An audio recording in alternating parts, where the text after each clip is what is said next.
These Wednesday live streams are about teaching meditation to people that are new and also people that have a little experience. We do both, right? So I'll always introduce meditation and start with like a breathing meditation that's for newcomers. So you'll feel if this is your first time, that's going to be perfect for you. And then we get into a topic because meditation is all about understanding our own mind, how our own mind works. And so we look at different topics each week. So if this is your first time, ask questions. Like that's why this format's great. Ask questions at any time. I'll literally stop what I'm doing and answer them. So don't be shy. If you are shy, that's okay. You can email me. I'll put my email in the chat later. You can email me after to ask any questions that you have. A lot of people do that too. So today's topic is going to be about depression and feeling stuck, right? So again, meditation is about understanding our own mind. So our goal today is to understand what is our mind doing when it's feeling depressed or, having sadness or feeling stuck in this kind of sadness, right? This is a massive topic. It's one of the reasons I actually got into meditation. Very personal to me. But this is a massive topic, and we're only going to really look at one angle of it today, but we'll revisit this over and over again throughout the course of these Wednesday meditations, similar to what we do with anxiety, also a very big topic. Two very big topics. Hello, Alexandra. Welcome. Okay, so that's our topic today, but first, we're going to just go over what meditation is in general, because this is probably a lot of your first times learning about meditation and even doing meditation. So meditation is about familiarizing our mind with something. It's a method of familiarization, right? And we want to familiarize our mind, at least I hope so, with good things, right? Being happy, being calm, being peaceful. So it's really like a learning tool. Meditation is a learning tool. Not just for relaxing, even though I know that's why a lot of you are here and that's good reason. Great news, you're going to relax, but relaxing our mind, right? And then using that relaxed mind in a productive way, right? To investigate something, investigate what's bothering us. Today, we're going to investigate feelings of depression and feeling stuck, right? But we can investigate anything in our life that we want. It's sort of like internal Google search. All right. So that's like a very brief overview of what meditation is. And the first step is going to be to relax our mind, right? Because when our mind is not relaxed, and it's not relaxed pretty much all the time, we don't really think very clearly. You ever notice that? Like when we're very flustered or anxious, things are very difficult, right? And we might not be thinking very reasonably, coming to good conclusions. Sometimes we get angry and say things we don't mean. We're like not ourselves, right? So the first thing we need to start to train in is being able to relax our mind, right? I've been trying to get at meditation for a while. Progress. Meditation is a slow burn. It is a beautiful practice. You can do a lot with it, but it is not like taking a painkiller. Right? It's a long-term fix, right? But usually the good things are, right? So we're going to relax our mind. And the analogy that I like to use is the still lake, right? So imagine you're at a still lake. You can see the reflection quite clearly in the lake, right? If I was like, what's the reflection? You're like, okay, there's mountains, grass, flowers. I can see it. It's cool. If it starts to rain, what happens to the reflection? It becomes less clear, right? Can't really describe it as well, right? It starts to downpour. You might not be able to describe it at all. This is our mind. Our mind is normally a still lake, very calm, very peaceful, and all of the distractions, worries, bombardment of thoughts throughout the day, they are like raindrops on the lake. And what happens is it makes it hard for us to see the reflection in our mind, to like analyze things clearly, to think objectively. Right? Does that analogy work for you? So we're going to clear away some of the raindrops, not all. Eventually, maybe that'd be wonderful. But right now, we're gonna just look at clearing away some, because even if we clear away some, the reflection becomes more clear. Right? That's my little lake analogy. Those who have been coming here, I've heard it many times. So the way we're going to clear away the raindrops is with a technique called single-pointed concentration or breathing meditation. Single-pointed concentration is the fancy way of saying it if you want to impress somebody. But it's breathing meditation, right? We're going to focus so exclusively on one thing, our breath, that all the other thoughts in our head start to melt away a little bit, right? You've kind of experienced this before in your daily life, like when you're in the zone, plugged into something at work, right? Maybe you work in like an open office, right? And you're really plugged into a project you're working on. What happens? You don't hear the distractions that are normally there. People talking, noises, they're like gone. It's very interesting. They're gone, right? So we're going to do that intentionally by focusing on our breath. And we use our breath because it is a very good tool to have in the tool belt, because your breath is probably the only thing that's always with you. Like, it's easy to identify and it's always with you. So if we get good at using it as a way of relaxing ourselves, we'll always have that capability. We'll feel like we have that capability to do that. And we will over time through training. We don't need like a Zen. We don't need perfect conditions, really, to meditate and meditate well. We don't need like ultra quiet. In fact, we really never have that. So it's not really great to train in that way. Otherwise, it's like this unattainable thing we're trying to look for, right? So does that make sense in terms of like what Stephanie Johnson? Hi, welcome, first timer. Glad you're here. Does that make sense in terms of what, like, I know it's brief, but very quick overview of what meditation is, what breathing meditation is going to do. From an instructional standpoint, it's pretty simple. We're just going to focus on our breath. And then when we notice we're not, we're just going to bring it back, right? We're going to keep bringing our attention back. We bring our attention back as many times as we need to. Might be tough at first. So hopefully that was a helpful introduction. We're going to do it right now. We're going to do a short breathing meditation. It is probably going to take 3 to 4 minutes. Okay. So not that bad. So just sit comfortably. If you're laying down, that's also cool. We don't really want to fall asleep, but things happen. So sit comfortably or lay comfortably, and you're going to close your eyes and listen to what I'm saying. I'm going to guide us through a breathing meditation. Okay, very quick. All right.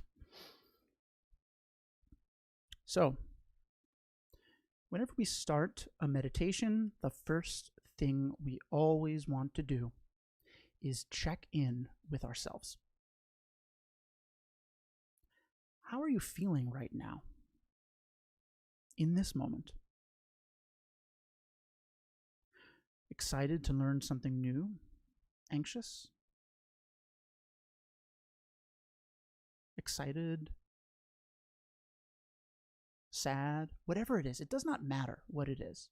All that matters is you notice it. We are practicing mindfulness, noticing what our mind is doing moment to moment. So what is your mind doing in this moment?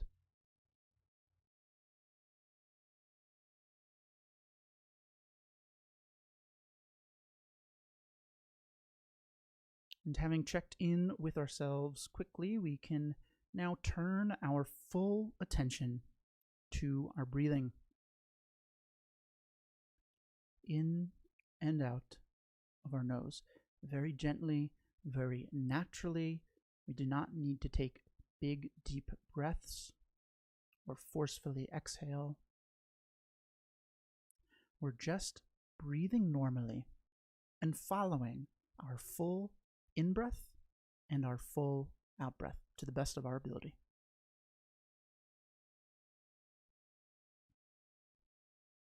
In and out.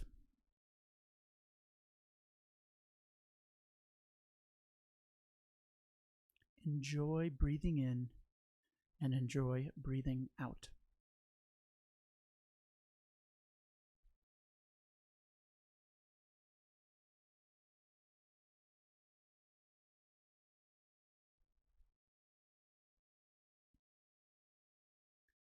Over time, you may find that your attention drifts and is no longer exclusively focused on your breath. This is totally fine. Whenever you notice that your attention has drifted, just gently guide it back, like you're a car repositioning into your lane. Gently, skillfully guide your attention back to following your full breath in and your full breath out.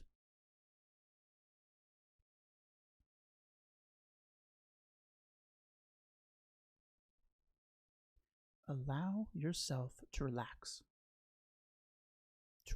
into your breathing. You deserve it.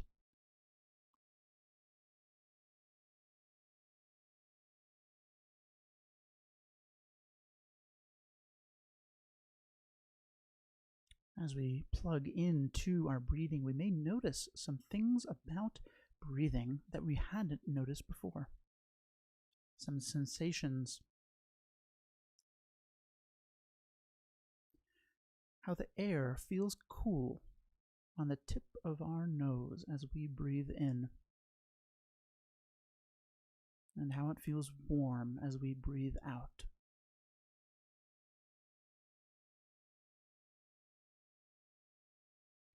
You're beginning to become very present with your breathing, and with that comes little joys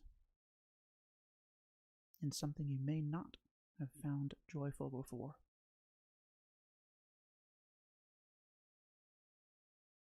In and out, very gently.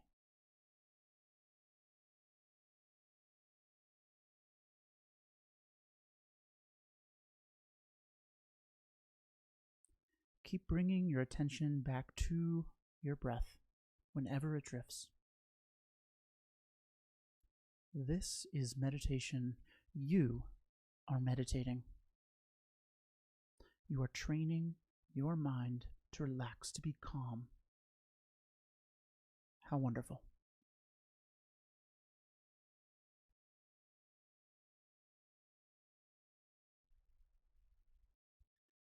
So just enjoy breathing in and breathing out for a little while longer.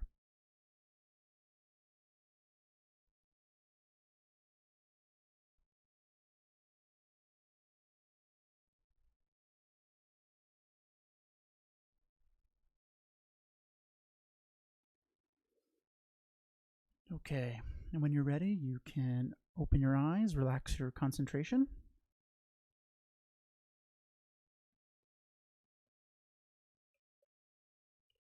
Come on back to YouTube.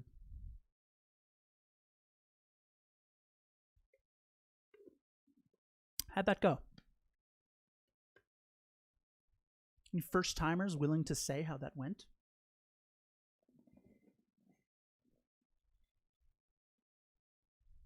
It's not very easy. At least not for me. I don't know.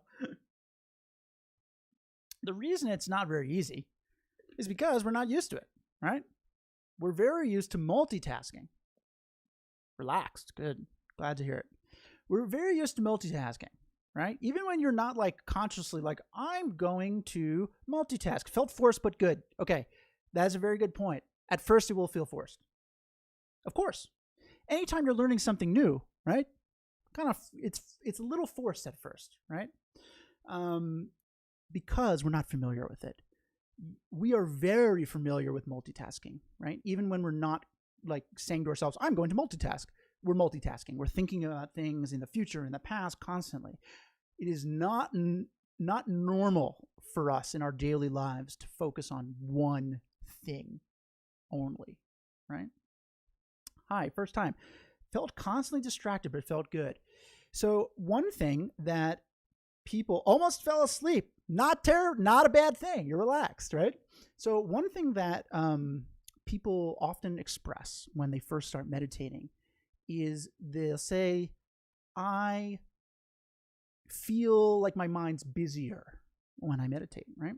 And actually what's happening is you're noticing for the first time how busy your mind is all day long. Think about your mind doing that all day long. It's exhausting, right? That's why you're mentally exhausted at the end of the day. So over time, this is going to become easier. You got to train. It's new to us. Anything new takes time. Same, specifically near the end when we had to snap back into reality, right? So this is all great stuff, right? Everything you're describing is exactly what your takeaway should be from this first breathing meditation, right? It feels a little forced, but you're feeling kind of relaxed, right? Maybe you're getting a little sleepy. That's okay, right? Over time, we're going to be able to do this easier, right? It's going to be easier for us to focus on one thing and bring our attention back. We're going to catch ourselves doing it. And we're going to be a little less sleepy doing it, right? Because we're going to become very interested in this, right? Sleepiness comes when our mind is a little dull, right? So as over time, this is going to become very interesting to us, right? And we keep practicing. Great. Everyone did fantastic. Round of applause. Okay. So, any questions on breathing meditation before I get into the topic for today? If you think of something later while I'm talking about the topic today, just type it. It doesn't matter if it has anything to do with what I'm talking about. I don't care. I'll stop. But I just check in now in case somebody has a burning question. And that was quick, right? You could do that. Doesn't need to be long. That's a misconception about meditation. Doesn't need to be long. You don't need to go to a cave for 8 hours. You can do it in your room. Do it on a chair in your living room, whatever. Okay, so today's topic, today's goal is to understand what our mind is doing when it feels depressed, very sad, right? Stuck in this sadness. We're going to try to gain insight into finding new ways to help to increase our skillfulness in how we can combat this, right? This is the second part of meditation. First part is relaxing. The second part is using your relaxed mind to investigate something, to gain insight, to learn, right? We're going to use this and our relaxed mind learns in a very efficient way, right? So you might be thinking this topic does not apply to you, right? And, I'm not depressed. Well, we all experience depression, anxiety, anger, all of those emotions. They're just emotions and we experience them, right? Some of us have a tougher time with them than others, but we all experience them. So hopefully, even if you don't consider yourself someone who deals with depression regularly, I think you'll get some interesting insight out of this topic in terms of how your mind works when it's sad. Okay? So if we're going to investigate what our mind is doing when it's depressed, the first thing where we're going to start is, why does it get that way? What's the trigger for depression, right? The trigger is disappointment, right? So what is disappointment? Disappointment is when things go differently than they should have. This is an interesting definition, isn't it? It's not when things go wrong. It's when things go differently than they should have. Should is the most important word in this definition, right? We all, everyone here, everyone not here, has determined how things in our life should go, right? Sometimes it's very surface level, right? Like, you ever make a to-do list at work? Maybe. If you're good, I feel like that's a good habit to have. I don't think I ever really did it that much, but what is a to-do list, right? Okay, it's a list of how things should go in the day. At 8:30, I'm going to get my coffee. At 9, I'm going to be at my desk, and at 9:30, I'm going to work on my project until my meeting at 10. And then, how does that usually go? Not well, right? And how do we feel when it doesn't go well, right? Don't tell me it goes well. I know it doesn't go well. It never goes well. And we feel frustrated, right? We feel disappointed that things have gone differently than they should have on our list, right? We also have an internal to-do list, right? It's a little more subtle. I should be married at this age. I should have this title at work. I should be making this amount of money. I should have this kind of a home. Whatever it is, right? Everyone has different ones. But we have an internal to-do list too. And how does it feel when those things don't happen? Not great, get frustrated, disappointed, sad, right? Essentially, we have determined how things in our life should go, and then we become attached to that outcome.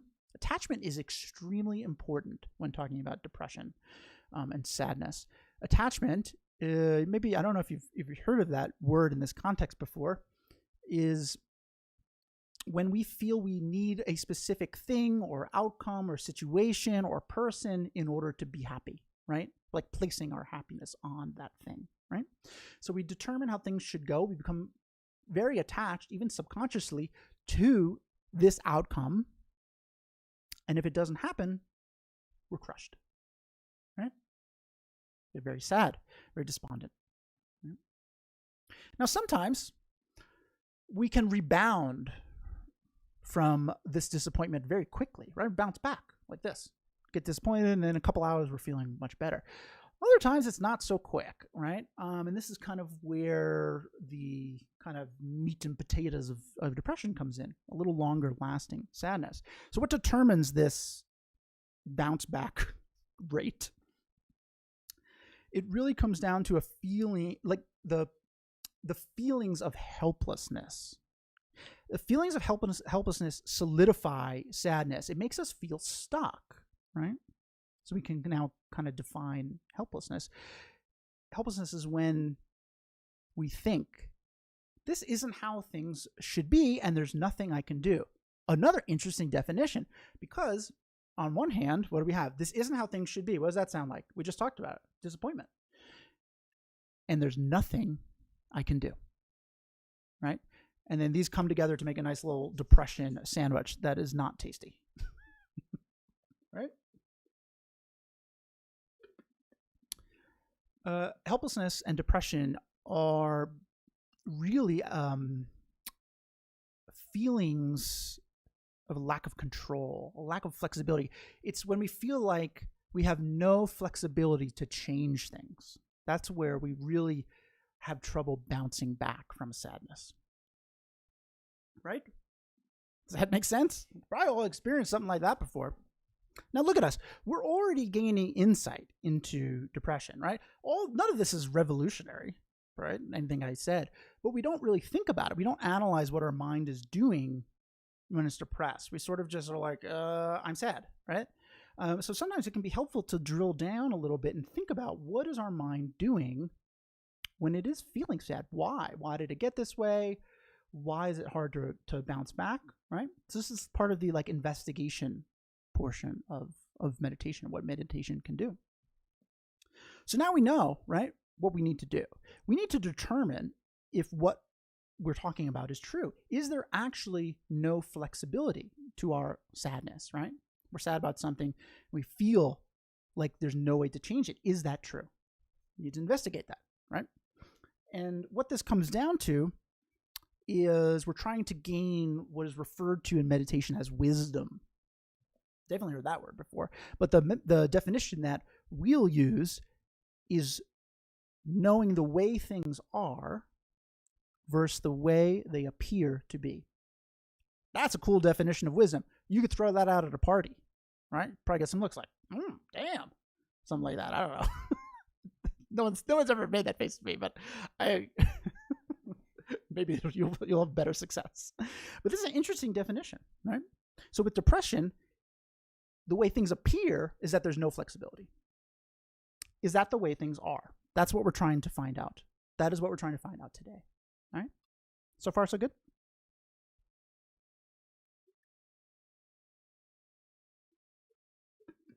Now, the way we can kind of gain a little bit of insight into this concept of wisdom and investigating it, right, is by using an example. So we're going to use an example of flying on a plane. Apologies in advance if flying is not a pleasant experience for you. There's probably a couple of you here who have that. So let's imagine the person in 15A. I think that's the aisle. Good seat. They're not enjoying flying, okay? Fearful, sweating. This is not a fun experience for them at all. Now, person in 15B sitting right next to them, They're in a middle seat, and yet here they are, very excited. They're like trying to look out the window to see how small things look. They are enjoying flying. It's a very enjoyable experience for them, right? Both of these people are on the exact same flight, the exact same plane. They're even in the same row. The plane is moving at the same speed.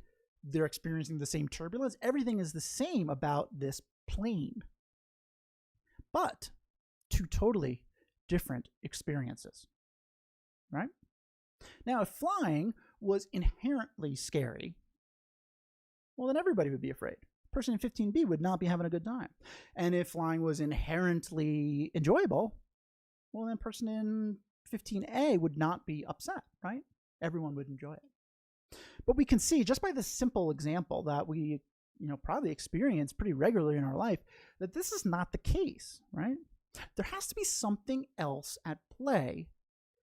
Our experience of flying is dependent on something other than flying itself, right?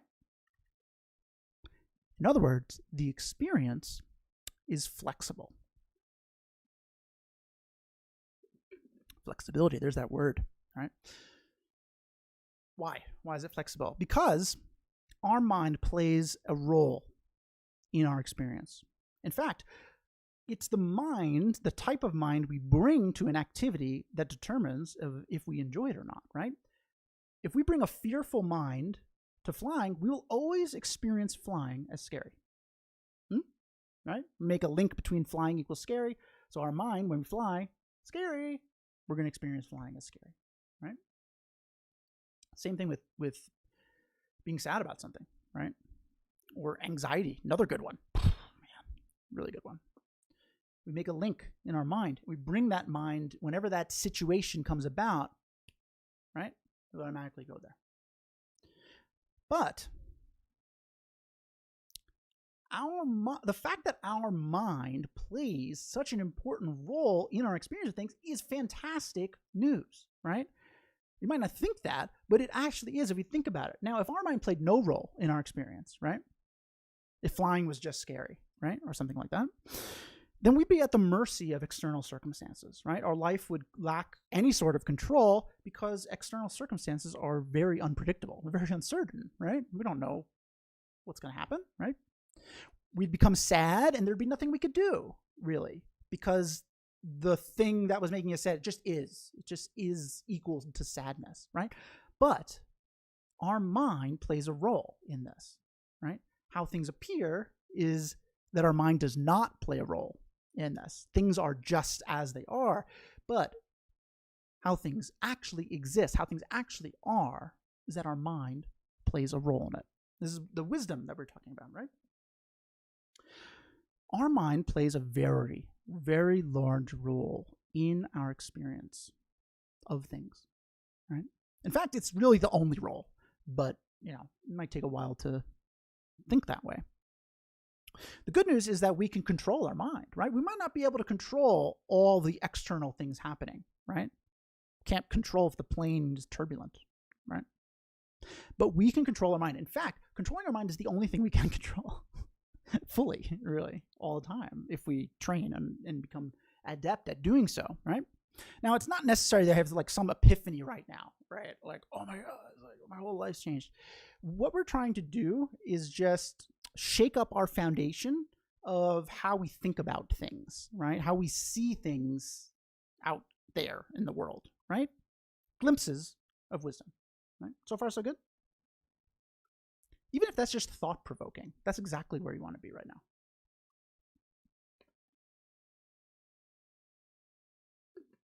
So depression comes from believing there's no flexibility, right? And combating depression comes from understanding that while there may not be flexibility in our external circumstances right now, there is flexibility in our internal circumstances, our internal conditions in our mind, right? Very important distinction to make. And not something that we are very familiar with. We really don't believe that if I'm being honest. And so it takes time to kind of think about it and come to your own conclusion of if you think that has any merit, if our mind does play a role in how we experience things. Can you please define wisdom again? Yes. Wisdom is knowing the way things are versus the way they appear to be, right? So, for example, let's say you're scared of flying, right? It appears that flying is scary. That's how it appears. Flying equals scary. But the way things are is that your mind actually is playing a role in this, and that it's a fearful mind making flying scary. Subtle difference, but very powerful to think about this. You're going to write that down for a party. The way things are versus the way they appear to be. Hopefully that was helpful. Okay, so essentially our takeaway here is that our mind influences how we view our external conditions, right?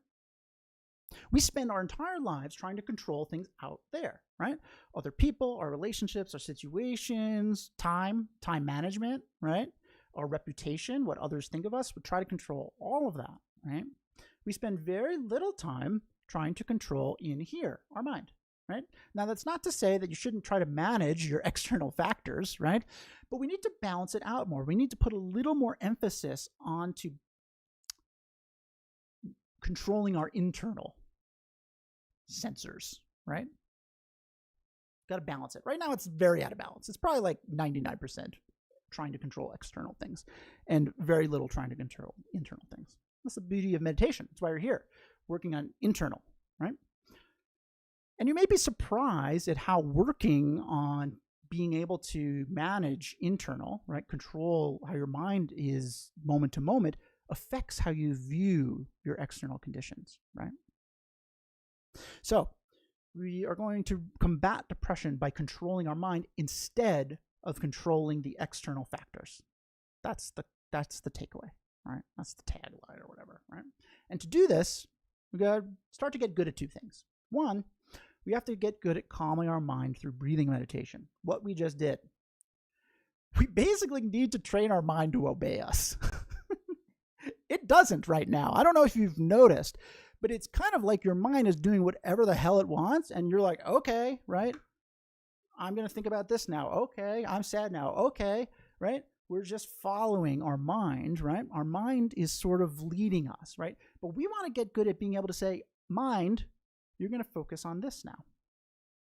And we do that through training in breathing meditation, right? Training on focusing on one thing, intentionally focusing on one thing. Sometimes we unintentionally focus on one thing, but we want to get proficient at being able to intentionally focus on one thing, our breath, right? So we got to get good at that. And then we have to start to recognize the role our mind plays in our experiences, right? How our mind influences our external experiences. Essentially, we have to begin to believe that this is true, that our mind has influence. Because if we don't, well, then we're not going to really want to practice it, right? If you don't believe something has value, you're not going to do it. If you believe something doesn't have benefit, you're not going to be naturally inclined to do it. And so we have to calm our mind and then use our calm mind to investigate what we've been talking about today and see if it's true. Only you can figure that out, right? And if we start to gain some insight, like, hey, maybe there's something to this, well, then we're going to naturally want to investigate it more, right? And we're going to have a shift in how we believe our mind can influence our emotions. Sound good? We're going to do that now. This is called contemplation. This is the second kind of part of meditation is really fancily called contemplation. Probably heard that before. It's investigating something. So Joseph, it was last week, asked to do this topic, and I think it was Joseph, and to kind of use our current pandemic situation as like a talking point for this. So I thought in the meditation that we're going to do right now, that I'm going to lead, I'm going to use this current situation we're in to try to reinforce some of the things that we talked about. Cool? So we're going to start it off just like we did before, breathing meditation. And then all you have to do is just listen to what I'm saying. I'm going to lead us through like a thought process, right? Just listen to what I'm saying and pay attention in your own mind if you have any like, interesting, right? That is good. That is your mind like making a connection with this, becoming familiar with what we're talking about. All right? That's what we're looking for. Any questions on this? That was a lot of information. This is an advanced topic. So if you're new, welcome. You're diving into the deep end. Hopefully no one has a fear of water. I keep bringing up things that like people definitely are afraid of. I shouldn't do that. I'm going to take another sip of water because I know there's a delay on the stream. So if you have any questions before we get started on our contemplation, let me know. That's it. Time's out. I've taken my drink of water.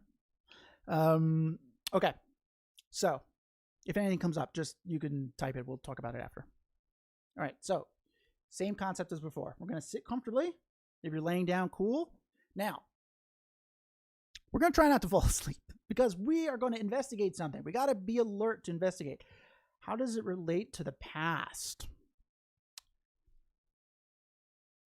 Depression is actually all past. We think of it as like it's happening now, but it is very much dwelling in the past and feeling hopeless in changing it. So this completely relates to the past. Now, again, we can't really go back into the past and like change the external conditions of the past, can we? Right?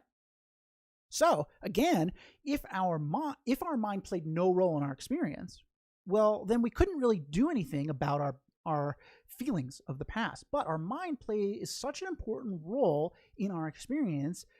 Great. We can actually train our mind to change the past in our mind, not like the external conditions of the past and everything, but we can change our interpretation of the past, how we view past events, because this is true. This is good. Otherwise, it would be very painful, right? We would have no recourse for this. Helplessness, really. Now, we don't think this way, which is why we're suffering so much in the past, because we don't think it's possible to do it. Tips for calming the mind when you're not feeling it, but you know you need to. Oh boy, I know that. That is, you want to, but you're too distracted, energetic, ruminating, upset. Yes. Okay. So often our mind is extremely busy. One tip I would give, if your mind is very, very busy and you're trying to meditate, you do something called a counting meditation. So instead of just focusing on your breathing and like the sensations of breathing, sometimes that's not like enough. Our mind is like so active. So we got to give our mind a job. So we're going to literally count our breaths. So we're going to go in, out, and then we're going to say 1, right? In, out, 2. And we're going to see how high we can count. And then if we ever lose count or like we notice we're like drifted, let's just start over at 1, right? So this is a different type of breathing meditation. And I find that it's really good if your mind is really busy, like you're anxious, you're worried. It's kind of like your mind's always like that. You could just do counting meditation right off the gate.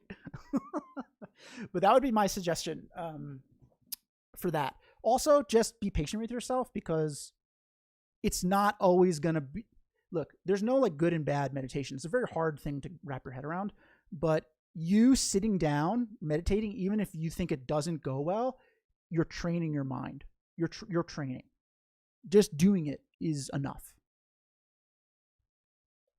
Hopefully that was helpful. Okay.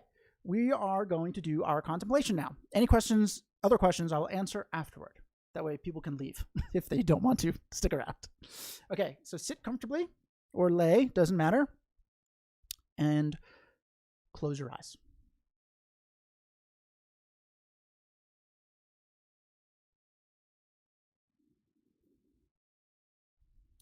Once again, we're just going to quickly check in with ourselves. How are you feeling now? In this moment? Different than before? The same? Whatever it is, it does not matter. All that matters is you notice it.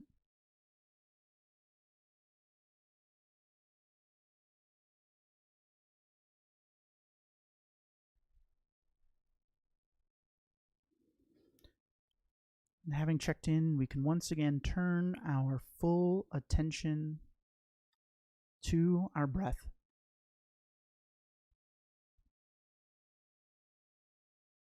In and out of our nose, very gently, very naturally.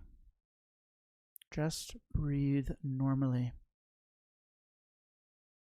Enjoy breathing.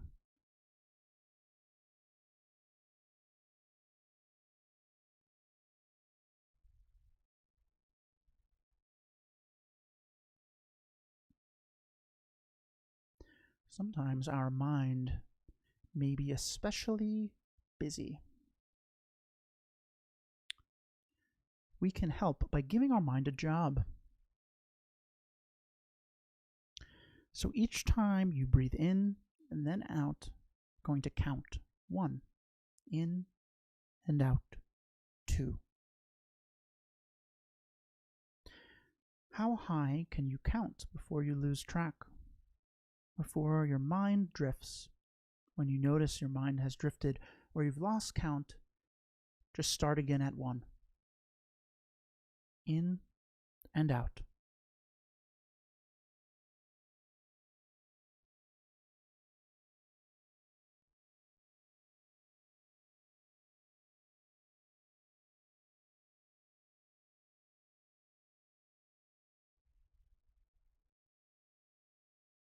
Whenever you notice your mind has drifted or you've lost count, just gently guide your attention back to your breath. Back to following your full breath in and following your full breath out. In and out. 1. In and out. 2.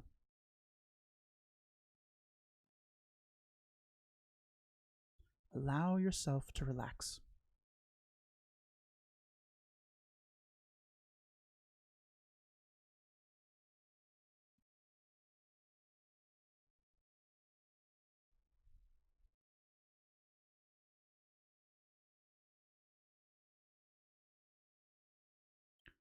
Keep bringing your attention back to your breath, to counting your breaths as many times as necessary. This is meditation. You are a meditator. You are training your mind to relax, to be peaceful, to access joy. How wonderful. How wonderful that you can do this all on your own, just by counting your breaths in and out. 1. In and out. 2.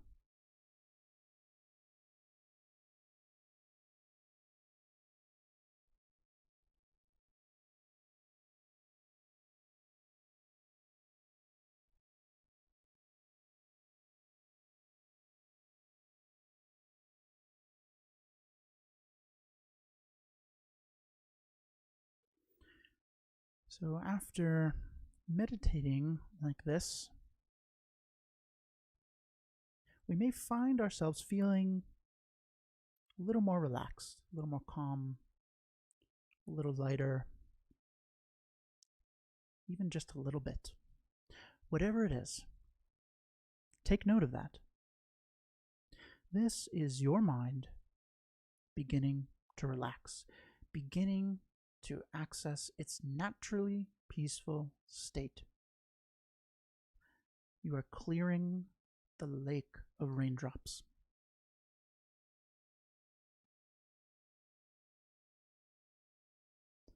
And now we can use our slightly more relaxed mind to investigate something.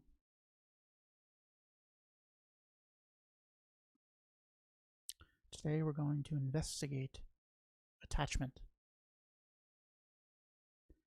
So just follow along with what I'm saying and pay attention if anything pops out at you as thought-provoking.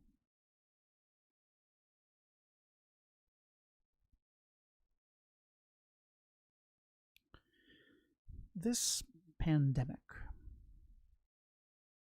has been a very large window into what we are attached to, into the things that we place happiness on. Maybe it's watching sports.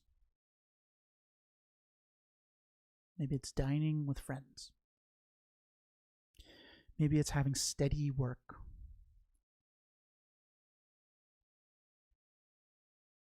We've been shown clearly what we place happiness on, because now they are no longer available to us.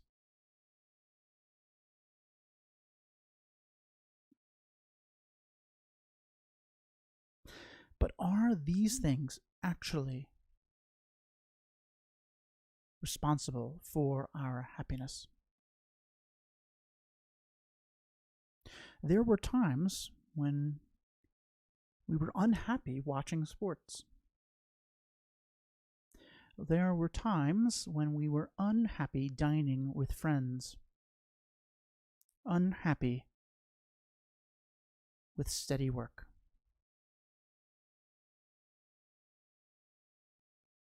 If these things were responsible for our happiness, we would never be upset when we have them.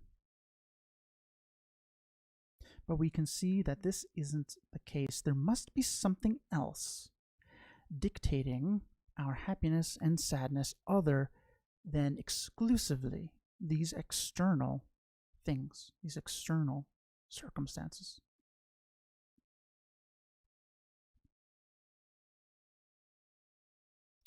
The mind we bring to an activity or situation is what determines our experience.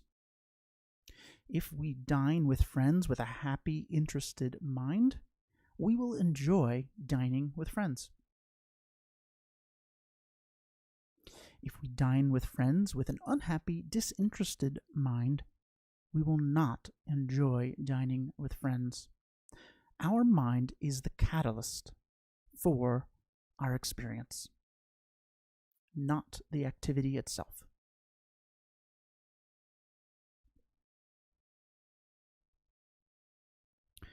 This pandemic has disrupted our external circumstances, but it does not have the power to take our happiness away, because happiness does not come from out there, it comes from our mind.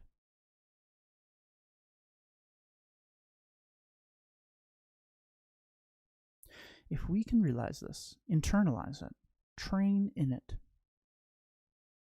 we can overcome anything that the pandemic has thrown at us. We can be happy despite our challenging external circumstances. We can defeat our depression, our anxiety, our anger by recognizing there is always flexibility to change our mind, and thus always flexibility in changing our sadness.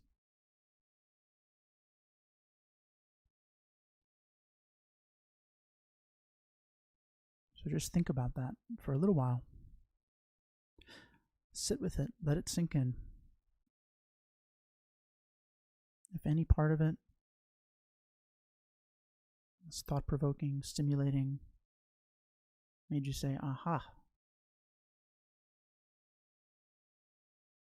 just sit with that realization. This is your mind familiarizing itself with this truth.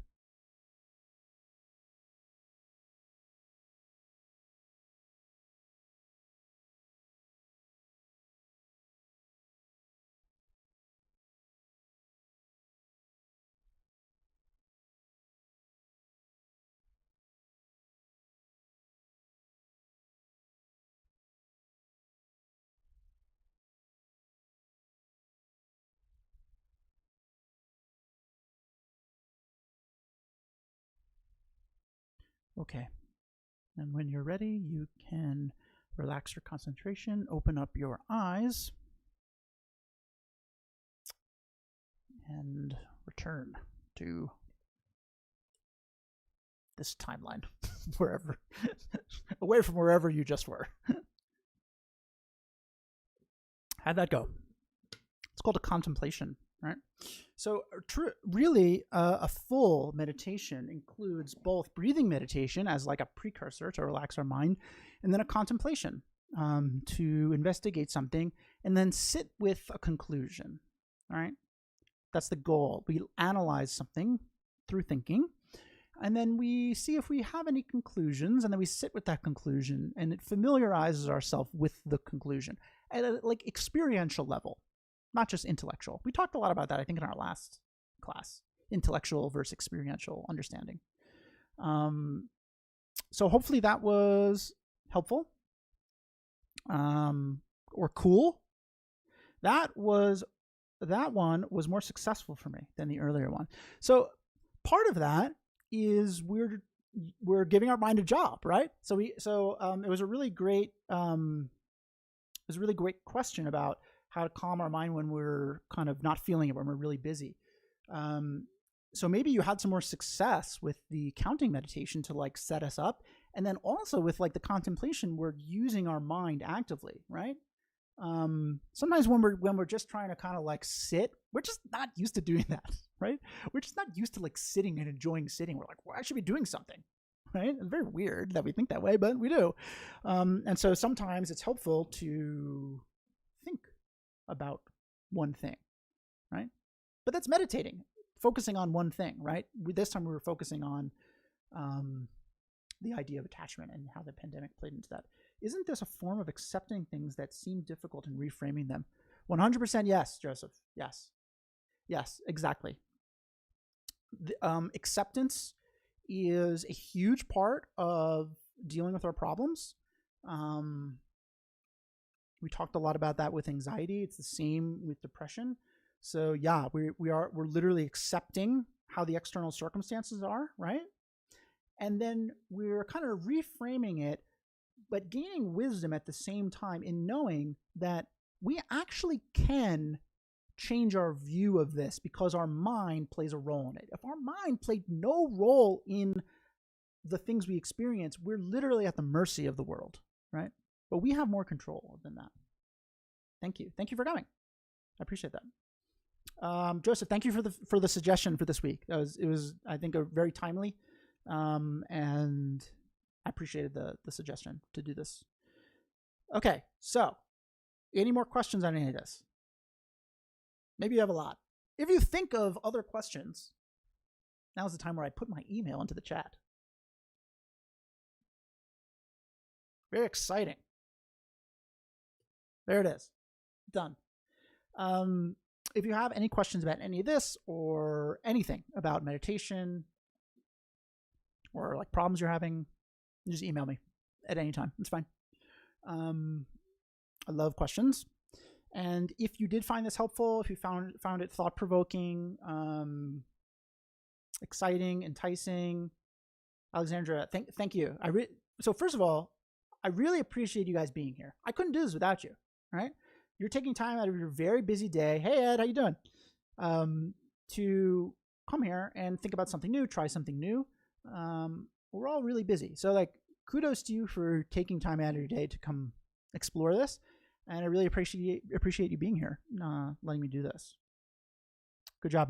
You want more pandemic experiences? Yeah, this is a very interesting time because it is like showing. It's very glaringly showing some of these things to us that are normally subtle, right? A lot of these things are very subtle, and we don't pay attention to them. But now, when we're in like a crisis, now the subtlety kind of comes to the surface.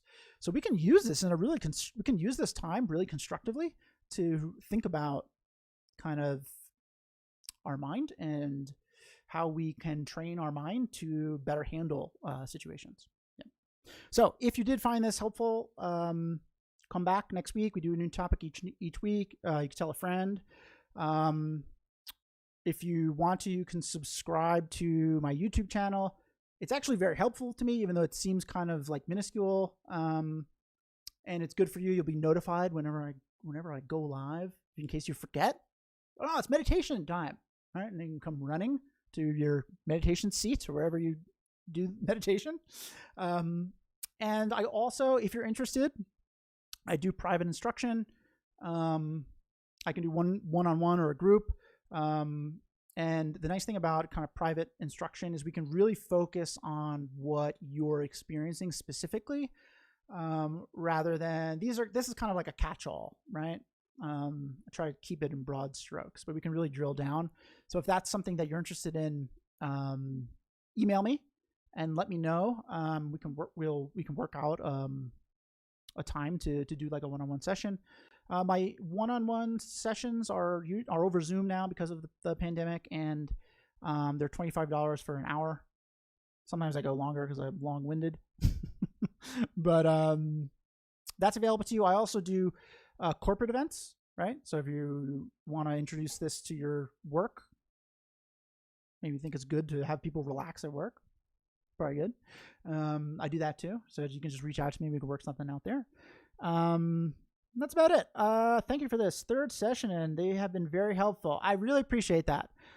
So again, meditation is a slow burn, right? We're in our life, we want to fix things very quickly.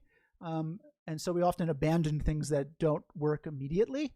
Meditation works very well. It takes time, right? So I appreciate you coming back. This is, you're building this, you're training your mind to be used to doing this, really, is what it's coming down to. And that takes repetition, just like learning anything else, learning how to drive a car, right? At first, very complicated, right? You can pay attention to everything. Now you can sing an entire album while doing it. Or something like that. Thank you. First time, thank you. I really appreciate you guys being here. We'll definitely be back. Already subscribed. Thank you so much. This is awesome. This is a great session. I think it's a really good topic. It's something we all deal with, and I loved having you all here and experiencing this with you. So come back next week, and we'll talk about something new, okay? All right. Take care, everyone. Have a great week.